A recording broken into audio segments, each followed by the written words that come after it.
اما بعد فقد قال الله تبارك وتعالى كما ورد في سورة حاميم السجدة اعوذ بالله من الشيطان الرجيم بسم الله الرحمن الرحيم ان الذين قالوا ربنا الله ثم استقاموا تتنزل عليهم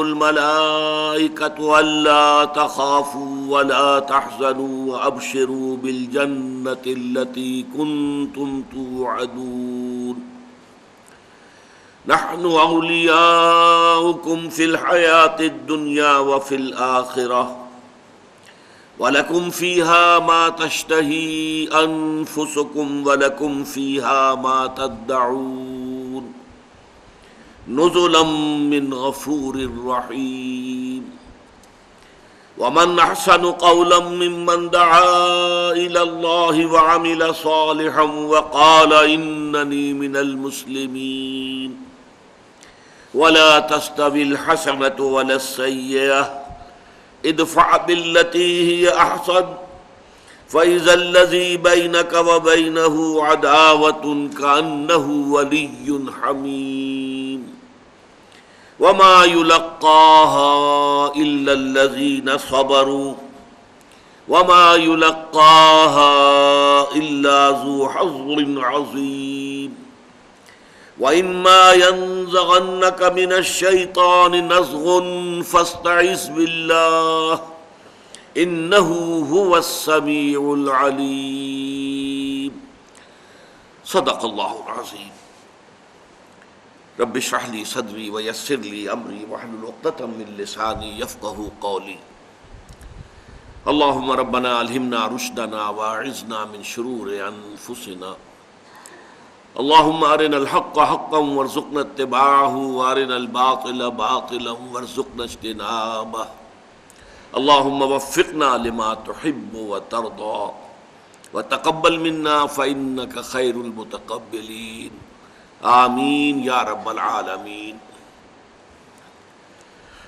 مطالعہ قرآن حکیم کے جس منتخب نصاب کا سلسلے وار درس ان مجالس میں ہو رہا ہے، اس کے حصہ اول کا چوتھا اور آخری درس سورہ حامیم السجدہ کی 7 آیات پر مشتمل ہیں جو ابھی تلاوت کی گئی ہیں۔ نوٹ کر لیجئے، پہلا درس ایک سورت پر مشتمل تھا، سورۃ العصر، اگرچہ وہ قرآن حکیم کی مختصر ترین صورتوں میں سے ایک ہے۔ دوسرا درس ایک آیت پر مشتمل تھا، آیت البر، سورہ بقرہ کی آیت نمبر 177، اگرچہ وہ قرآن حکیم کی طویل آیات میں سے ایک ہے۔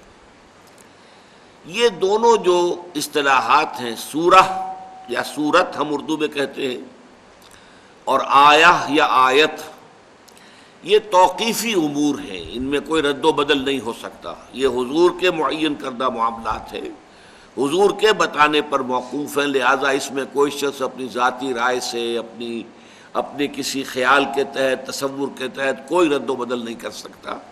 یہ تو جیسے ہیں ویسے ہی رہیں گے۔ البتہ تیسرا درس جو ہے وہ ایک رکوع پر مشتمل تھا۔ وہ میں نے آپ کو بتایا کہ جو طویل صورتیں ہیں قرآن مجید کی، وہ رکوعوں میں تقسیم کی گئی۔ یہ تقسیم البتہ بعد کی ہے، یہ اجتہادی ہے۔ لوگوں نے کوشش کر کے، کہ ظاہر بات ہے سورہ بقرہ ایک رکعت میں پڑھنی تو ممکن نہیں ہے، اس کا کوئی حصہ ہی پڑھنا ہوگا، لیکن جو حصہ ہو وہ ایسا ہو کہ اس میں ایک مضمون مکمل ہو جائے۔ تو یہ اجتہادی معاملہ، اس میں اختلاف ہو سکتا ہے، یہ میں پہلے بھی بیان کر چکا ہوں کہ یہ رکوع یہاں شروع نہ ہوتا، یہاں ہوتا تو بہتر تھا، یہاں ختم نہ ہوتا، یہاں ختم ہوتا تو بہتر تھا، یہ رائے ہو سکتی ہے۔ آج کا جو چوتھا ہمارا درس ہے، اس کی 7 آیات 2 رکوعوں میں منقسم ہیں۔ پہلی 3 آیات چوتھے رکوع میں شامل ہیں کہ جو اس سورہ حامیم السجدہ کا چوتھا رکوع ہے۔ بقیہ جو 4 آیات ہیں وہ 5ویں رکوع میں شامل ہیں۔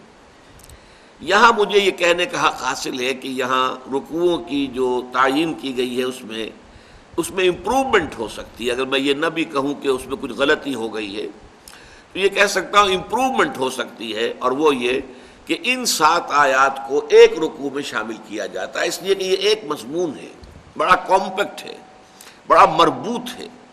ایک مضمون ہے کہ جو ابتدا سے انتہا تک مکمل ہو جاتا ہے ان 7 آیات میں، اس لیے یہ ایک رکوع میں ہوتی ہیں آیتیں 7 تو بہت بہتر تھا۔ یہاں یہ بات بھی نوٹ کر لیجئے کہ قرآن مجید میں جو طویل صورتیں ہیں ان میں 7 آیتوں کے مجموعے اور 3 آیتوں کے مجموعے آتے ہیں بکثرت، کہ جو بہت جامع ہوتے ہیں، جس کی مثال ایسے سمجھیے کہ کپڑا جو ہے اس کی بنتی ہوتی ہے تانا بانا۔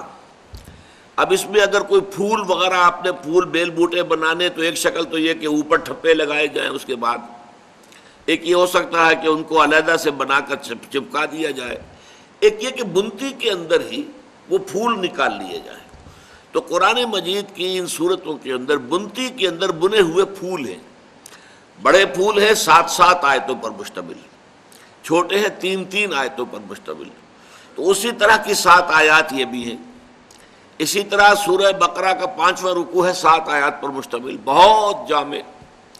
سورہ مائدہ کا رکوع ہے 7واں، 7 آیات پر مشتمل، نہایت جامع۔ سورہ نون کے آغاز میں 7 آیتیں آتی ہیں، نہایت جامع۔ سورہ مدثر کے ابتدا میں 7 آیتیں آتی ہیں، نہایت جامع۔ 7 آیتوں کے پھول ہیں۔ تو یوں سمجھیے کہ اسی طرح کا ایک بڑا پھول ہے 7 آیتوں کا جو اس وقت ہمارے زیر مطالعہ آ رہا ہے۔ اب آگے بڑھنے سے پہلے ان آیات کا ایک ترجمہ ہم کر لیں۔ ان الذین قالوا ربنا اللہ، بے شک وہ لوگ جنہوں نے کہا ہمارا رب، ہمارا پروردگار، ہمارا پالنہار اللہ ہے، ثم استقاموا، پھر وہ اس پر جم گئے، ان کا دل ٹھک گیا، ان کی پوری نفسیاتی کیفیت جو ہے اس چیز کے اوپر جو ہے جازم ہو گئی۔ تو اس کا نتیجہ کیا نکلتا ہے؟ تتنزل علیہم الملائکہ، ان پر فرشتے نازل ہوتے ہیں، اللہ تخافوا، اس پیغام کے ساتھ کہ نہ کوئی خوف کھاؤ، ولا تحزنوا، نہ غمگین ہو، رنجیدہ ہو، وابشروا، اور بشارت حاصل کرو بالجنت التی کنتم توعدون، اس جنت کی جس کا تم سے وعدہ کیا جاتا تھا۔ نحن اولیاؤکم فی الحیات الدنیا وفی الآخرہ، انہی فرشتوں کا قول ابھی نقل ہو رہا ہے، جاری ہے۔ ہم ہیں یا رہے ہیں آپ کے ساتھی، آپ کے پشت پناہ، آپ کے مددگار، دنیا کی زندگی میں بھی، اور ہم ہی ہوں گے آپ کے ساتھی آخرت میں بھی۔ وَلَكُمْ فِيهَا مَا تَشْتَهِي أَنفُسُكُمْ، اور آپ کے لیے اس میں یعنی آخرت میں وہ تمام چیزیں ہیں جن کی اشتہا، جن کی طلب آپ کے جی میں، آپ کے نفوس میں موجود ہے۔ وَلَكُمْ فِيهَا مَا تَدَّعُونَ، اور آپ کے لیے ہوگا وہاں وہ سب کچھ جو آپ طلب کریں گے، جو مانگو گے مل جائے گا۔ نُزُلًا مِّن غَفُورٍ رَحِيمٍ، یہ ابتدائی مہمان نوازی ہوگی اس ہستی کی طرف سے جو غفور ہے، بخشنے والا، اور رحیم ہے، رحم فرمانے والا۔ یہ ایک حصہ ہے ان 7 آیات میں۔ 3 آیات جو ہیں یہ انتہائی ایک اضافی یوں سمجھیے کہ کیفیت کی حامل ہے۔ اب دوسرا حصہ، وَمَنْ أَحْسَنُ قَوْلًا مِّمَّنْ دَعَا إِلَى اللَّهِ، اس شخص سے بہتر بات اور کس کی ہو سکتی ہے؟ کون شخص ہو سکتا ہے بہتر بات کے اعتبار سے اس سے کہ جس نے اللہ کی طرف دعوت دی، اللہ کی طرف بلایا، اللہ کی طرف پکارا۔ وَعَمِلَ صَالِحًا، اور عمل نیک کیے۔ وَقَالَ إِنَّنِي مِنَ الْمُسْلِمِينَ، اور اس نے یہ بھی کہا کہ میں بھی بس مسلمانوں میں سے ہوں، اللہ کے فرما بردار بندوں میں سے بھی ہوں، میں اپنے لیے کسی اور اونچے مقام کا نہ دعویٰ کرتا ہوں نہ تقاضا کرتا ہوں، میں بھی مسلمان ہوں۔ وَلَا تَسْتَوِي الْحَسَنَةُ وَلَا السَّيِّئَةُ، اور دیکھو برائی اور بھلائی اچھے نہیں ہوتے، برابر نہیں ہوتے۔ اچھائی کا کچھ اثر ہوتا ہے، آپ کسی کے ساتھ کوئی بھلا کام کریں گے اس کا تاثر کچھ اور ہوگا، بری بات کریں گے تو اس کا تاثر کچھ اور ہوگا۔ اب یہ ایک یونیورسل ٹروتھ سے بات شروع کی جا رہی ہے۔ وَلَا تَسْتَوِي الْحَسَنَةُ وَلَا السَّيِّئَةُ، اچھائی اور برائی برابر نہیں ہوتے۔ ادفع باللتی ہی احسن، مدافعت کرو اس طور سے کہ جو نہایت خوبصورت ہو، یعنی تمہاری مخالفت کی جائے تمہارے مد مقابل لوگ آ جائیں، تمہارے راستے میں روڑے اٹکائے جائیں، تم پر تشدد کیا جائے، تو مدافعت کرو بڑے خوبصورت انداز میں. فَإِذَا الَّذِي بَيْنَكَ وَبَيْنَهُ عَدَاوَةٌ، اس کا نتیجہ یہ نکلے گا کہ وہی شخص کے جس کے اور تمہارے درمیان دشمنی ہے، كَأَنَّهُ وَلِيٌّ حَمِيمٌ، وہ ایسے ہو جائے گا جیسے کہ وہ ساتھی ہے، حمایتی ہے اور بہت ہی گرم جوش. وَمَا يُلَقَّاهَا إِلَّا الَّذِينَ صَبَرُوا، لیکن یہ مراتب عالیہ عطا نہیں ہوتے مگر صرف انہی کو جو صبر کرنے والے ہیں، جھیلنے والے ہیں، برداشت کرنے والے ہیں. وَمَا يُلَقَّاهَا إِلَّا ذُو حَظٍّ عَظِيمٍ، اور یہ مقامات عالیہ، یہ مراتب عالیہ نہیں دیے جاتے مگر انہی کو جو بہت بڑے نصیبے والے ہیں، بہت خوش قسمت. وَإِمَّا يَنزَغَنَّكَ مِنَ الشَّيْطَانِ نَزْغٌ، اور اگر کسی وقت تمہیں شیطان کی طرف سے کوئی ٹھوکا لگ ہی جائے، کوئی تحریک ہو ہی جائے، فَاسْتَعِذْ بِاللَّهِ، تو پھر فوراً اللہ کی پناہ طلب کر لو، اللہ کی پناہ میں آ جاؤ. إِنَّهُ هُوَ السَّمِيعُ الْعَلِيمُ، یقیناً وہ سب کچھ سننے والا اور سب کچھ جاننے والا ہے. اب دیکھیے اس ترجمے کو سامنے رکھتے ہوئے پہلے بات تو ہمیں یہی نوٹ کرنی ہے کہ اس منتخب نصاب کے پہلے حصے میں جو 4 دروس ہیں میں نے آپ کو بتایا، وہ در حقیقت سب کے سب ان 4 باتوں پر مشتمل ہے. مختلف کانٹیکسٹ ہے، مختلف لیولز پر گفتگو ہے. بنیادی باتیں وہی 4 ہیں جو سورۃ العصر میں آئی ہیں کہ لوازم نجات کیا ہیں، نجات پانے کے لیے شرائط کیا ہیں. والعصر ان الانسان لفی خسر الا الذین آمنوا وعملوا الصالحات وتواصوا بالحق وتواصوا بالصبر. ان چاروں مقامات پر آپ دیکھتے ہیں کہ وہی 4 چیزیں، اصطلاحات بدل جاتی ہیں، جو چیز جو ہے کوئی کانٹیکسٹ بدل جاتا ہے. جیسے دوسرے درس میں ہم نے دیکھا کانٹیکسٹ کیا تھا، نیکی کی حقیقت کیا ہے، تقویٰ کسے کہتے ہیں، اس کانٹیکسٹ میں بات ہو رہی ہے. بات وہی سورۃ العصر میں لفظ ایمان آیا اور آیت البر میں 5 ایمانیات، وہ کلی کھل گئی، 5 پتیاں ظاہر ہو گئی. وہی لوگ ہیں. بر جو ہے وَلَٰكِنَّ الْبِرَّ مَنْ آمَنَ بِاللَّهِ وَالْيَوْمِ الْآخِرِ وَالْمَلَائِكَةِ وَالْكِتَابِ وَالنَّبِيِّينَ. عمل صالح تھا تو وہاں پر آپ کو معلوم ہے کہ مال خرچ کرنا غریبوں کی حاجت روائی میں، پھر اقامت الصلاۃ، ایتاء الزکوٰۃ، معاملات جو ہیں ان کے اندر عہد کا ایفا کرنا، جو معاہدہ ہو جائے پورا کرنا.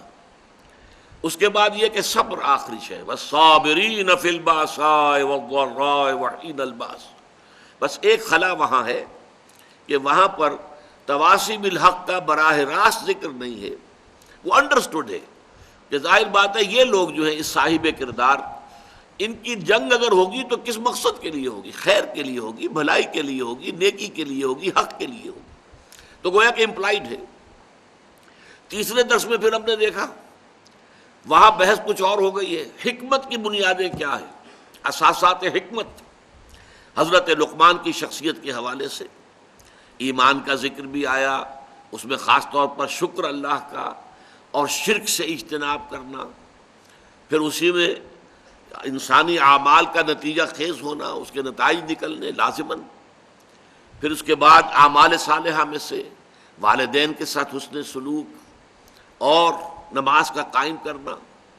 پھر تواصی بالحق کے لیے اصطلاح آ گئی نئی، وَأَمُرْ بِالْمَعْرُوفِ وَانْهَ عَنِ الْمُنْكَرِ، امر بالمعروف نہی عن المنکر. اور اس کے بعد صبر کا آ گیا، وَاصْبِرْ عَلَىٰ مَا أَصَابَكَ. اب یہاں بھی آپ دیکھیے سب سے پہلے ایمان کے ضمن میں کیا آیا؟ اللہ کی ربوبیت پر دل کا ٹھک جانا. اللہ کی ربوبیت، انسان کا مطمئن ہو جانا اس بات پر. بعد میں تفصیل سے اس کے بارے میں گفتگو ہوگی کہ اس سے مراد کیا ہے. لیکن نوٹ کیجئے ایمان میں سے اللہ تعالیٰ کی ربوبیت کا یقین، پھر فرشتوں کا ایمان. تتنزل علیہم الملائکہ، یہ فرشتوں کا ذکر دوسرے سبق میں بھی آ چکا ہے اور یہ اب چوتھے سبق میں بھی ہے. اس کے بعد ایمان بالآخرہ، لکم فیہا ما تشتہی انفسکم ولکم فیہا ما تدعون. آخرت میں تمہیں وہ سب کچھ ملے گا جس کی اشتہا اور طلب تمہارے نفوس کے اندر ہے، اور ہر وہ شے حاضر کر دی جائے گی جو طلب کرو گے۔ اور اس کے ساتھ ہی آپ کو معلوم ہے جنت کی نعمتوں پر ایمان، تو ایمانیات کی یہ چیزیں آ گئی۔ عمل صالح کے ضمن میں ایک بہت جامع اصطلاح یہ استقامت، کھڑے ہو جانا، جم جانا، جو بات کہی ہے اب اس بات کے تقاضوں کو پورا کرنا، ہر چہ بعد بات، اب ہو جو ہو سو ہو، یہ ہے استقامت۔ اس کے علاوہ پھر عمل صالح کا علیحدہ سے بھی ذکر کیا گیا کہ دعوت جو تم دو گے اللہ تعالیٰ کی طرف، تو تمہارا اپنا عمل اگر درست نہیں ہوگا تو نہ صرف یہ کہ وہ دعوت جو ہے وہ غیر مؤثر ہو جائے گی، بلکہ وہ دعوت بدنام ہو جائے گی کہ دیکھو ہی نہیں کتنی اچھی اچھی باتیں کرتے ہیں، کتنی اچھی باتوں کی دعوت دیتے ہیں، لیکن اپنا عمل ان کا دیکھیے وہ بالکل متضاد ہے۔ تو ومن احسن قولا ممن دعا الی اللہ وعمل صالحا۔ اس کے بعد نمبر 3، اور وہ نمبر 3 کیا ہے؟ تواصی بالحق۔ یہاں اس کی اصطلاح آئی ہے تواصی بالحق کا بلند ترین مقام، دعوت الی اللہ، اللہ کی طرف بلاؤ، اس کائنات کا مالک، خالق، رازق، پروردگار جو حاکم مطلق ہے اس کی طرف دعوت دو۔ یہ گویا کہ تواصی بالحق، وہ ذات حق سبحانہ و تعالی، اس کی طرف دعوت دینا۔ اس کے بعد یہ کہ اگر مخالفت ہے، اگر کوئی سامنے سے مقابلہ کیا جا رہا ہے، کوئی پرسیکیوشن ہے، کوئی تکلیفیں دی جا رہی ہیں، تو ادفع باللتی ہی احسن، تمہاری طرف سے مدافعت خوبصورت ترین انداز میں ہونی چاہیے۔ ایسا نہ ہو کہ تم گالی کا جواب گالی کی شکل میں دو، لوگ گالیاں دیں تم دعائیں دو۔ ایسا نہ ہو کہ تم پتھراؤ کا جواب پتھراؤ کی صورت میں دو، لوگ پتھراؤ کریں تم پھول پیش کرو۔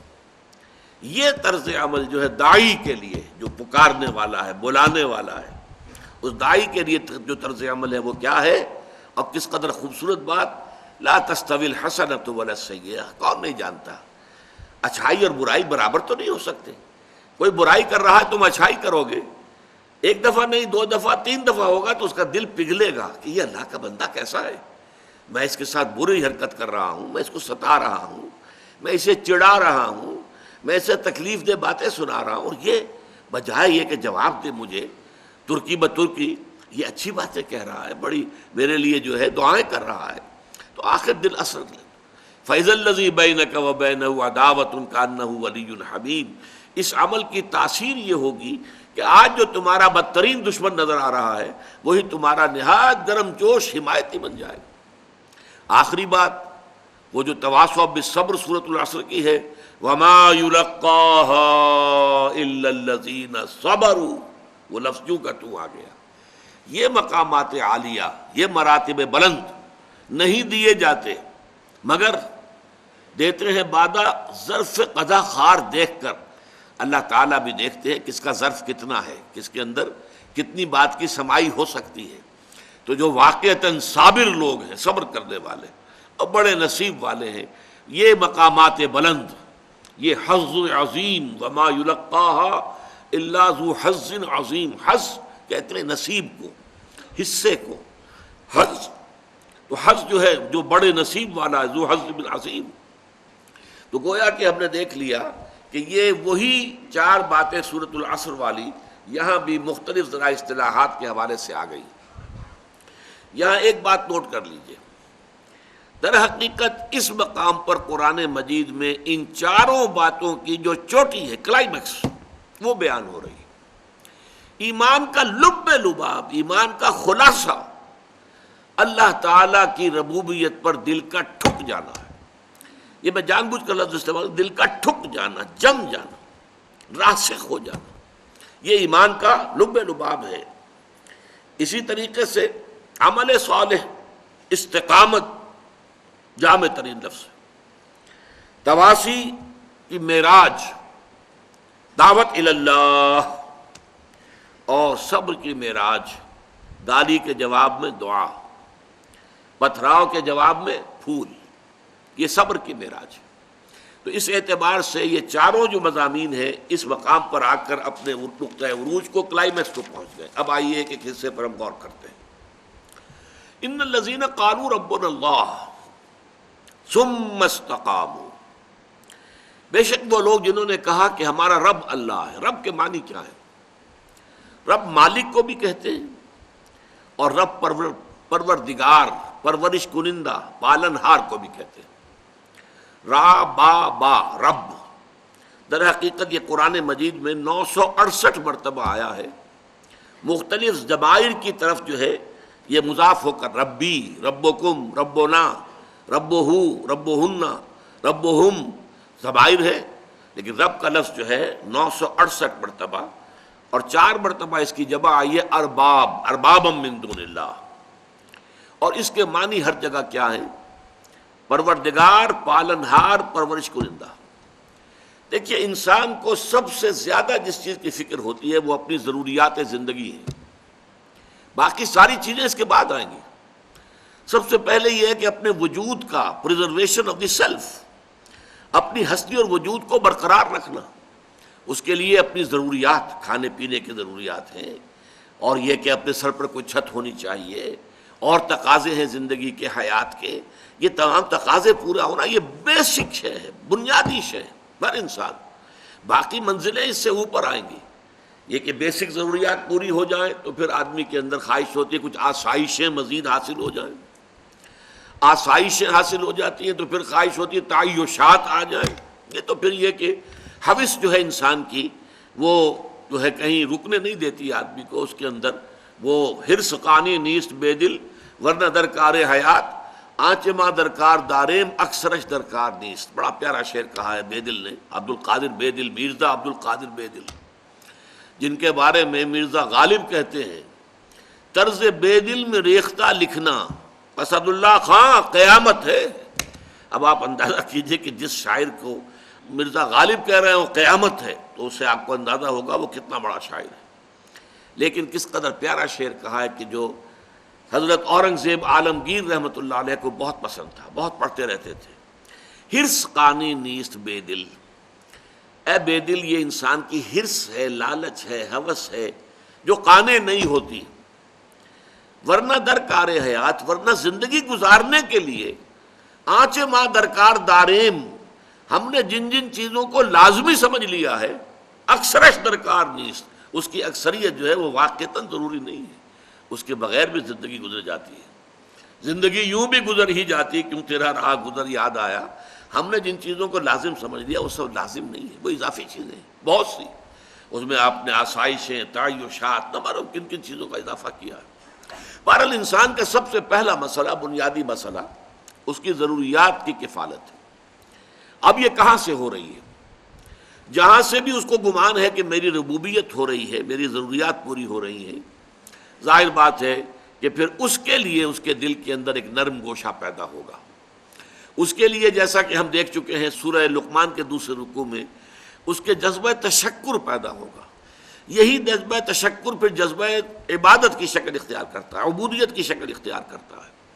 لیکن یہ کہ ایک انسان کے دل کا اس پر ٹھک جانا، میرا پرورش کنندہ، میری ضروریات فراہم کرنے والا، میری حفاظت کرنے والا، مجھے پالنے والا، پوسنے والا اللہ ہے۔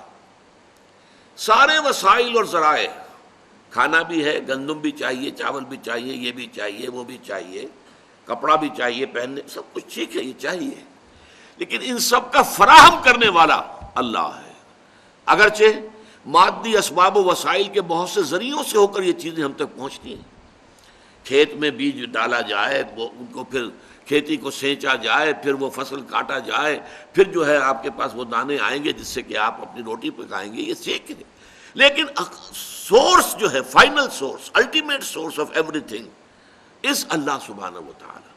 تو ان الذین قالوا ربنا اللہ، جس نے یہ کہا میرا رب اللہ ہے، جیسے کہ ایک حدیث میں آتا ہے من رضی باللہ ربا وبمحمد رسولا وبالاسلام دینا ذاق طعم الایمان، اس شخص نے ایمان کا مزہ چکھ لیا، حلاوت ایمانی اسے حاصل ہو گئی، جو مطمئن ہو گیا اس پر کہ اللہ اس کا رب ہے، محمد اس کا رسول ہے، اور اسلام اس کا دین ہے، جو اس پر مطمئن ہو جائے۔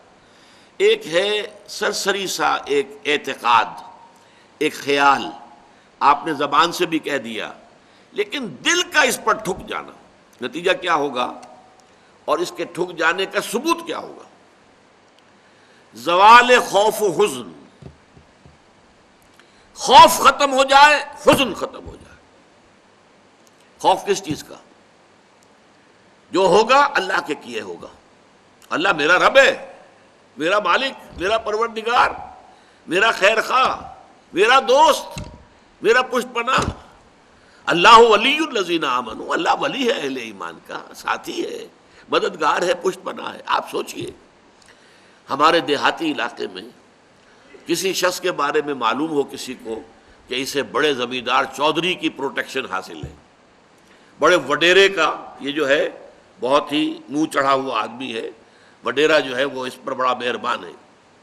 اب اسے خوف ہوگا، اس کا ڈھور ڈنگر کوئی چوری کرنے کی جرت کرے گا، اسے کوئی نقصان پہنچائے گا، وہ پاؤں پھیلا کر سوئے گا، اسے خوف نہیں ہے، اس لیے کہ بہت بڑا وڈیرا، بہت بڑا جاگیردار، بہت بڑا زمیندار، علاقے کا چودھری جو ہے وہ میرا دوست ہے، میرا پشت پناہ ہے۔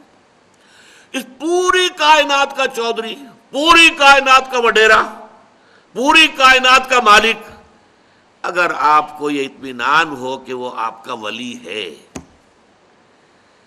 یہ اطمینان کب ہوگا؟ جب آپ خود اس کے ولی بن جائیں۔ اگر آپ اس کے ولی بن جائیں گے تو وہ آپ کا ولی ہے۔ آپ نے سرسری سا رشتہ رکھا ہوا، اس کا بھی رشتہ سرسری سا ہوگا۔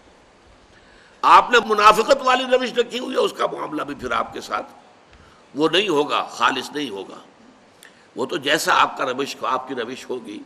انا عندہ، یہ ایک حدیث قدسی میں آتا ہے، عند ظن عبدی بی، جو میرا بندہ میرے بارے میں ظن کرتا ہے میں وہی سلوک اس کے ساتھ اختیار کرتا ہوں۔ تو اللہ پر جم جانا تو اب خوف ختم۔ حزن کس بات کا؟ وہ تو جو کچھ بھی اللہ تعالیٰ نے چاہا وہ ہوا ہے۔ مجھے اچھا نہیں لگ رہا، میرا خیال ہے میرا بچہ فوت ہو گیا، مجھے تو رنج ہے، لیکن یہ کہ اس کا فوت ہو جانا ہی یقیناً بہتر ہے میرے لیے۔ اللہ تعالیٰ نے اس وقت اگر یہ فیصلہ صادر فرمایا، وہ میرا دوست ہے، میرا ہمدرد ہے، میرا بہی خواہ ہے، میرا خیر خواہ ہے، میرا پشت پناہ ہے، میرا مددگار ہے، اس کی طرف سے جو بات آئی کہ ہر ساقی ماریخت عین الطاف است، یہ ہے در حقیقت زوال خوف و حزن، اور اسی کا نام ہے مقام ولایت۔ دیکھیے اس میں جو آیا ہے قالوا ربنا اللہ ثم استقاموا، یہ استقامت میں بہت ابتدا سے جو درس دے رہا ہوں تو ابتدا ہی میں یہ لفظ میرے زبان سے نکلا تھا، اور واقعہ یہ ہے کہ وہ موزوں ترین لفظ ہے۔ اس استقامت میں قیامت مضمر ہے۔ کیا معنی استقامت کے؟ تم نے کہا اللہ تم میرا رب ہے، اور رب کے ہر حکم کو ماننا لازم آ گیا۔ کیسے ممکن ہے؟ اگر دل ٹھک گیا ہے، اگر تمہاری واقعتاً جو ہے دل کے اندر جماؤ پیدا ہو گیا ہے، اس رب کے اوپر اتنا یقین ہو گیا ہے، اس کی ربوبیت پر اعتماد ہو گیا، تب اس کی اطاعت، اس کی تمام جو ہے عبادت۔ اچھا رب کے اوپر اعتماد ہو گیا ہے تو بھروسہ اسی پر، اللہ تتخذوا من دونی وکیلا، میرے سوا کسی اور کو اپنا کارساز نہ سمجھنا، کارساز صرف اللہ۔ کارساز ماں بے فکر کار ماں، فکر ماں در کار ماں آزار ماں، اس قدر عمدہ چیزیں لوگوں نے کہی ہیں۔ میرا کارساز، کارساز کسے کہتے ہیں؟ کام بنانے والا، کارسازی، کام بنانے والا، میرا کارساز، میرے کام بنانے والا خود میرے کاموں کی فکر میں ہے، میرے کام بنانے کی فکر میں ہے، اور میں جب خود فکر کرتا ہوں اپنا کام بنانے کی تو غلطی کر بیٹھتا ہوں۔ اور فرمایا کارساز ماں بفکر کار ماں، جس سے غلطی کا صدور ہو ہی نہیں سکتا، وہ تو اللہ کی ذات ہے، جس کا علم کامل، جس کی قدرت کامل۔ کارساز ماں بفکر کار ماں، فکر ماں در کار ماں، اپنے کام میں جب خود فکر کرتا ہوں، سوچتا ہوں، راستے نکالتا ہوں، اسکیمیں بناتا ہوں، آزار ماں، اس کے نتیجے میں آزار، اس کے نتیجے میں مشکلات، اپنے لیے جو ہے بے پناہ قسم کی پیچیدگیاں پیدا کر بیٹھتا ہوں۔ یہ ہے استقامت۔ ان الذین قالوا ربنا اللہ ثم استقاموا، یہ مقام ولایت ہے، اچھی طرح سمجھ لیجئے۔ 3 آیتیں یہ اس سورہ مبارکہ کی، اور 3 آیتیں سورہ یونس کی، تو جو میں نے عرض کیا تھا 3 7 آیتوں کے خوبصورت پھول، اور یہ ہمارے ہاں جو ایک طبقہ کہلاتا ہے بریلوی طبقہ، ان کے ہاں یہ آیتیں جو ہے سورہ یونس کی بہت کثرت سے پڑھی جاتی. ایسا ہو گیا ہے ہمارا اصل میں معاملہ کہ مختلف فرقوں نے، مختلف مسلکوں نے اپنا اپنا حصہ جو ہے قرآن میں سے لے لیا ہے. کچھ آیتیں انہیں زیادہ جو ہیں وہ، اب اہل حدیث کو تقریر کرے گا تو وہ تقریر کرے گا رسول کی اتباع پر اور اتباع سنت پر. اگر تم ان کنتم تحبون اللہ فاتبعونی یحببکم اللہ، اس پر تقریر کرے گا. یہ بھی قرآن کی آیت ہے.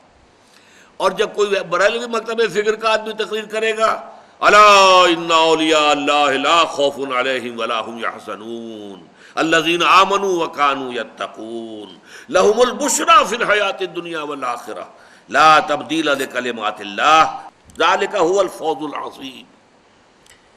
آگاہ ہو جاؤ کہ اللہ کے جو ولی ہیں، جو دوست ہیں، اولیاء اللہ، ان کے لیے نہ خوف ہے نہ حزن ہے. خوف کس بات کا؟ میں تجزیہ کر کے بتا چکا. ہوگا وہی جو میرا رب چاہے گا. کوئی شے نقصان نہیں پہنچا سکتی. لا حول ولا قوت الا باللہ. کوئی شے نہ آپ کو بھلائی پہنچا سکتی ہے نہ برائی پہنچا سکتی ہے. حدیث میں یہاں تک الفاظ آتے ہیں، حضور نے تلقین کیا ہے نوجوان صحابہ کو، اے میرے بچے یقین کر، اگر تمام انسان تل جائیں تمہیں کوئی نقصان پہنچانے پر نہیں پہنچا سکتے مگر وہی کچھ جو اللہ نے لکھ دیا ہو، اور تمام انسان جمع ہو جائیں تمہیں کوئی نفع پہنچانے پر نہیں پہنچا سکتے مگر اتنا ہی یا ویسا ہی جیسا کہ اللہ نے لکھ دیا ہو. تو انسانوں سے کیا ڈرنا؟ نہ انسانوں سے کوئی توقع نہ امیدیں. اس کی امیدیں قلیل، اس کے مقاصد جلیل. انسانوں سے امید نہ رکھو، اللہ سے امید رکھو. ساری توقع اس سے رکھو، سارا بھروسہ اس پر رکھو، کسی اور پر توکل نہ ہو. یہ ہے در حقیقت مرتبہ ولایت، مقام ولایت. اور اس میں جیسا کہ یہاں آیا، اب ان کے اوپر فرشتوں کا نزول ہوتا ہے. یہ فرشتے ہمیں محسوس نہیں ہوتے، لیکن یہ کیفیت جو بیان کی جا رہی ہے اس کا احساس صاحب ایمان کو ہوتا ہے. وہ چاہے نظر نہ آئے فرشتے، اور فرشتوں کا قول چاہے ہم اپنے ان کانوں سے نہیں سنیں گے. فرشتوں کی بات سننے کے لیے دل کے کان ہیں. فرشتہ جو ہے وہ در حقیقت غیر مرئی ہے، وہ غیر مادی ہستی ہے، مادی نہیں ہے. وہ تو صرف نور پر مبنی ہے، نور سے بنا ہے اور نور ہے. لہذا ان کا تنزل ہوتا ہے. وہ کیا کہتے ہیں؟ اللہ تخافوا ولا تحزنوا. وہی نتیجہ، الا ان اولیاء اللہ لا خوف علیہم ولا هم یحزنون. زوال خوف و حزن، یہ دو چیزیں ہیں جو ثبوت ہے کہ واقعتاً اللہ پر ایمان موجود ہے. واقعتاً اللہ کی ربوبیت پر دل ٹھک گیا ہے. اگر دل پریشان ہے، یہ میرا نقصان کر دے گا، یہ مجھے تکلیف پہنچا دے گا، یہ میرا یہ کر دے گا، وہ میرا وہ کر دے گا، اس سے میری یہ بات بن جائے گی، وہ مجھے یہ فائدہ پہنچا سکتا، لیکن کہتا ہے دعویٰ یہ ہے کہ اللہ پر ایمان ہے میرا. تو یہ در حقیقت یہ دونوں چیزیں ایک دوسرے کی بالکل متضاد. توکل، توقع صرف اللہ کی ذات کے ساتھ. اللہ تخافوا ولا تحزنوا، نہ خوف کھاؤ نہ حزن سے دو چار ہو. وابشروا بالجنۃ التي كنتم توعدون، اور بشارتیں حاصل کرو، خوشیاں مناؤ اس جنت کی کہ جن کا تم سے وعدہ کیا جاتا تھا، اہل ایمان سے وعدے کیے گئے ہیں. وَلَكُمْ فِيهَا نَحْنُ أَوْلِيَاؤُكُمْ فِي الْحَيَاةِ الدُّنْيَا وَفِي الْآخِرَةِ. ہم تمہارے ساتھی ہیں، مددگار ہیں، پشت پناہ ہیں، حمایتی ہیں، دنیا کی زندگی میں بھی آخرت میں بھی. یہ نوٹ کر لیجئے، یہ دنیا کی زندگی میں ایک چوسر کی جنگ ہے. جیسے چوسر کی سڑک ہوتی تھی، حق و باطل کی جنگ جاری ہے. حق و باطل کی ایک جنگ ہمارے اندر ہے.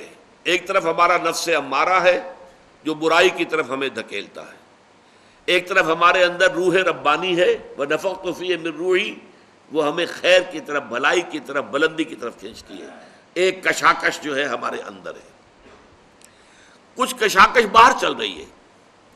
ہمارے اس نفس کو تقویت دینے کے لیے، اسے مشتعل کرنے کے لیے یہ شیاطین جن موجود ہیں. الذی یوسوس فی صدور الناس من الجنۃ والناس. حضور نے فرمایا کہ جب قلب غافل ہوتا ہے اللہ کی یاد سے تو شیطان اپنی تھوتنی لگا دیتا ہے دل کے ساتھ اور پھونکے مارتا ہے اس کے اندر، مشتعل کرتا ہے. جو حیوانی جذبات ہیں، جو انسان کے سفلی جذبات ہیں، اڈ اور لبیڈو کے جو تقاضے ہیں، انہیں مشتعل کرتا ہے، ایکسائٹ کرتا ہے، تاکہ وہ مشتعل ہو کر اور وہ انسان کے جو ہے اس وقت ہوش اور حواس کے اوپر غالب آ جائے۔ اس کے مقابلے میں فرشتے ہیں غیر مرئی۔ فرشتے جو ہیں وہ ہمیں روحانی طور پر تقویت پہنچاتے ہیں۔ ہمارے اندر کا جو خیر ہے، جیسے کہ ہمارے اندر کا شر، نفسانیت، اس کو تقویت پہنچانے والے شیاطین جن باہر موجود ہیں جو نظر نہیں آتے۔ اسی طریقے سے ہمارے اندر کا خیر، روحانیت، اس روحانیت کو تقویت پہنچانے والے ملائکہ ہیں جو خارج میں موجود، وہ بھی نظر نہیں آتے۔ یہ بھی غیر مرئی، وہ بھی غیر مرئی۔ مرئی لوگوں کے اندر بھی جو انسان ہیں، خیر کی طرف بلانے والے بھی ہیں، شر کی طرف بلانے والے بھی ہیں۔ آپ کا دوست یہ بھی کہے گا چھوڑو میاں، کیا کس چکر میں پڑ گئے حلال حرام کے، دیکھو فائدہ ہوتا ہے اس کام کے اندر، جس کام میں فائدہ ہو وہ کرو، اللہ اللہ کر صلی اللہ۔ یہ کیا حلال اور حرام اور صحیح اور غلط اور جائز اور ناجائز، وہ آپ کو شر کی ترغیب دے رہا ہے کہ نہیں دے رہا؟ اسی طرح کوئی آپ کا بھائی ایسا بھی، اللہ کے بندے خیال کر، غلط کام مت کر، اس سے تھوڑا سا یہ کہ تجھے دنیا میں دولت مل جائے گی، اخروی زندگی برباد ہو جائے گی تیری، ایسے انسان بھی تو ہے نا آخر۔ تو لوگ جو ہے خارج میں، انسانوں میں بھی داعیان شر بھی ہے، داعیان خیر بھی ہے، وہ تو ویزیبل ہے، مرئی ہے۔ غیر مرئی عالم میں جنات، شیاطین جن ہیں جو ہمارے نفسانی خواہشات اور تقاضوں کو بڑکاتے ہیں، اور ادھر ملائکہ ہیں جو ہمیں تھپکی دیتے ہیں، تم نے اچھا کام کیا ہے۔ اچھا کام کر کے جب مسرت ہوتی ہے، حضور نے فرمایا اذا سرت کا حسنتوں کا وساعت کا سیئتوں کا فانت مومن۔ دیکھو اگر تمہیں کوئی اچھا کام کر کے خوشی محسوس ہو اندر، اور برا کام کر کے کوئی دل کے اندر کوفت محسوس ہو، یہ میں کیا کر بیٹھا، یہ مجھے نہیں کرنا چاہیے تھا، فانت مومن، تو یہ ایمان کی علامت ہے۔ اذا ساعت کا سیئتوں کا وسرت کا حسنتوں کا فانت مومن، بھلائی کر کے خوشی ہو، کوئی برائی ہو جائے تو افسوس ہو، رنج ہو، تو یہ گویا کہ ایمان کی علامت ہے۔ تو فرشتے تھپکی بھی دیتے ہیں، حوصلہ بڑھاتے ہیں۔ قرآن مجید میں آیا ہے جنگ بدر میں، جنگ احد میں فرشتے آئے، انہوں نے مدد کی، اہل ایمان کے دلوں کو اور اہل ایمان کے قدموں کو جمایا۔ انثبت الذین آمنوا، جاؤ قدم جما دو اہل ایمان کے، تو اہل ایمان کے لیے فرشتے آئے۔ تو یہ فرشتوں کا نزول ہوتا ہے ان اولیاء اللہ، اللہ کے ساتھیوں کے بارے میں۔ اب یہ اولیاء اللہ سے آپ یہ نہ سمجھ لیجئے کہ وہ کوئی علیحدہ قسم کی نوع ہے یا کوئی علیحدہ جنس، انسانوں ہی میں ہوتے ہیں نا۔ تمام صحابہ اولیاء اللہ تھے، سب کے سب اولیاء اللہ کا جو اعلیٰ ترین معیار ہے، کوئی ولی اللہ غیر صحابی ادنا سے ادنا صحابی کے پائے کو بھی نہیں پہنچ سکتا۔ یہ اچھی طرح نوٹ کر دیجئے، یہ ہمارا اہل سنت والجماعت کا پختہ عقیدہ ہے۔ کمتر سے کمتر صحابی جو ہے بڑے سے بڑے ولی سے بھی وہ افضل ہے، بڑے سے بڑے ولی سے افضل۔ تو اولیاء اللہ سے مراد یہی نہ لے لیجئے جو ہماری اپنی جو ووکیبلری ہے، ہماری بول چال میں صوفیاء کرام کے لیے الفاظ یہ آتے ہیں، وہ بھی ہیں الحمدللہ، ان کے اندر بھی اولیاء اللہ بہت بڑی تعداد میں، لیکن جو ہمارے صحابہ کرام تھے وہ تو سب کے سب اللہ کے ولی تھے۔ ان کے لیے آتا ہے نحن اولیاؤکم فی الحیات الدنیا وفی الآخرہ، ہم تمہارے ولی ہیں، مددگار ہیں، پشت پناہ ہیں، جمے رہو، قدم تمہارے ڈگمگانے نہیں چاہیے۔ اور آخرت میں بھی، جنت میں تو ظاہر بات ہے کہ دوستی انہی سے ہوگی، وہی آئیں گے۔ یدخلون علیہم من کل باب، قرآن میں آتا ہے جنت کے ہر دروازے سے وہ داخل ہوں گے سلام کرتے ہوئے، سلام سلاما، سلام اور سلامتی کے پیغام لے کے آئیں گے۔ وَلَكُمْ فِيهَا مَا تَشْتَهِي أَنفُسُكُمْ وَلَكُمْ فِيهَا مَا تَدَّعُونَ، یہ ذرا اچھی طرح سمجھ لیجئے، لَكُمْ فِيهَا مَا تَشْتَهِي أَنفُسُكُمْ۔ دیکھیے ایک وہ چیزیں ہیں جن کی اشتہا، اشتہا کسے کہتے ہیں؟ بھوک کو کہہ دیتے ہیں، وہ اشتہا نہیں ہے بھائی، یعنی بھوک نہیں لگ رہی۔ اشتہا سے مراد ہے نفس، نفس کی ہر خواہش، اسی میں شہوت ہے، شہوت کا لفظ بھی تو اسی سے بنا ہے، مادہ تو وہی ہے۔ نفس کی خواہش جنسی خواہش بھی ہے، نفس کی خواہش جو ہے کھانے پینے کی بھی ہے۔ اچھا نفس کی خواہش ہے کہ لذت کی بھی ہے، ایک تو یہ کہ کھانا جیسا بھی مل گیا، روکھا سوکھا پیٹ بھر لیا، ایک یہ کہ بڑا لذیذ کھانا ملا، بہت عمدہ کھانا ملا، بہت اعلیٰ آپ نے ڈنر کھایا ہے، کئی کورسز کا ڈنر کھایا، تو کھانے میں زمین و آسمان کا فرق ہوگا۔ لباس ایک ہے، موٹا جھوٹا پہن لیا گزارا ہو گیا، اور ایک اعلیٰ سے اعلیٰ نفیس سے نفیس لباس کی طرف۔ تو تمہارے نفس میں جس شے کی بھی خواہش ہے، یہ خواہش کس نے پیدا کی ہے؟ اللہ نے پیدا کی ہے، ہی نوز اٹ۔ تو اس نے اس جنت میں تمہاری نفسانی خواہشات کی بھرپور تسکین کا پورا سامان فراہم فرما دیا ہے۔ وہاں جاؤ گے تو جو تمہارے نفوس کے اندر جس شے کی طلب ہے، جو اللہ جانتا ہے، اس نے اس سب کی تسکین، گریٹیفیکیشن، بھرپور تسکین کا سامان فراہم کر دیا ہے۔ یہ ہے معنی لکم فیہا ما تشتہی انفسکم، تمہارے نفس جو چاہیں گے۔ اچھا، ایک اعتبار سے یہ تمام انسانوں میں مشترک ہے، یہ ساری چیزیں، عام آدمی ہو، خاص ہو، عالم ہو، عامی ہو، سب کے اندر ہے یہ چیزیں موجود، کس کے اندر نہیں؟ لیکن اس سے اگلی بات جو ہے وَلَكُمْ فِيهَا مَا تَدَّعُونَ، اس سے آگے یہ کہ تمہیں وہاں سب کچھ ملے گا جو مانگو گے۔ یہ مانگنا جو ہے یہ ڈیپینڈ کرتا ہے آپ کے لیول آف کانشسنس پر۔ بچہ کیا مانگتا ہے؟ میں نے کئی دفعہ لطیفہ سنایا ہے، ہمارے ڈاکٹر یقین صاحب شاید موجود بھی ہوں یہاں، انہوں نے بتایا تھا کہ ایک دفعہ یہ انگلینڈ جا رہے تھے تو ان کی چھوٹی سی بچی تھی، اس نے کہا کہ ابا جان میرے لیے ایک پینسل لے کے آئیے۔ اب انگلینڈ سے اس نے پینسل کی فرمائش کی ہے، اس لیے کہ اس کا ایک چھوٹا سا ذہن ہے، اس چھوٹے سے ذہن میں یہ ہوتا ہوگا اپنے بڑے بہن بھائیوں کی پینسل لیتی ہوگی اور وہ غصے میں آتے ہوں گے تم نے کیوں اٹھائی ہے، تو انہوں نے کہا میری ایک اپنی پینسل ہو تو ابا جان وہاں سے آپ آئیں گے تو میرے لیے پینسل لے کر۔ یہ اس کی ذہنی سطح کے مطابق اس کی طلب ہے۔ آپ بڑھتے جائیے بڑھتے جائیے بڑھتے جائیے بڑھتے جائیے تو آپ کی ذہنی سطح جتنی بلند ہوگی اسی اعتبار سے آپ کی ڈیمانڈ، تدعون، ڈیمانڈ، جو ڈیمانڈ کرو گے، جس چیز کا آرڈر کرو گے، جیسے آپ ریسٹوران میں بیٹھ کر آرڈر دیتے ہیں فلاں چیز فلاں چیز فلاں چیز، جو مانگو گے حاضر کر دیا جائے گا۔ یہ ہے در حقیقت اس نعمتوں کا تذکرہ۔ لَكُمْ فِيهَا مَا تَشْتَهِي أَنفُسُكُمْ وَلَكُمْ فِيهَا مَا تَدَّعُونَ۔ آخری جملہ یہ نوٹ کر لیجئے، اس میں جو آخری طلب ہو سکتی ہے انسان کی، اور وہ یہ صرف یہ ہوگی اللہ کا دیدار۔ آخری شے، جنت میں جو آخری نعمت ملے گی وہ اللہ تعالیٰ کا براہ راست دیدار، اس سے بڑی نعمت اور کوئی نہیں۔ اس سے کمتر پر کچھ ہوں گے اللہ کے بندے جس کے کمتر پر راضی نہیں ہوں گے۔ کھانا پینے کی چیزیں اور یہ لذتیں اور یہ لذتیں یہ اپنی جگہ پر ہیں، لیکن ان کی خواہش جو ہوگی اصل، اور انہیں جو تسکین حاصل ہوگی وہ اس سے ہوگی کہ اللہ تعالیٰ کا دیدار انہیں حاصل ہو جائے۔ بارک اللہ لی ولکم فی القرآن العظیم ونفعنی وإیاکم بالآیات والذکر الحکیم۔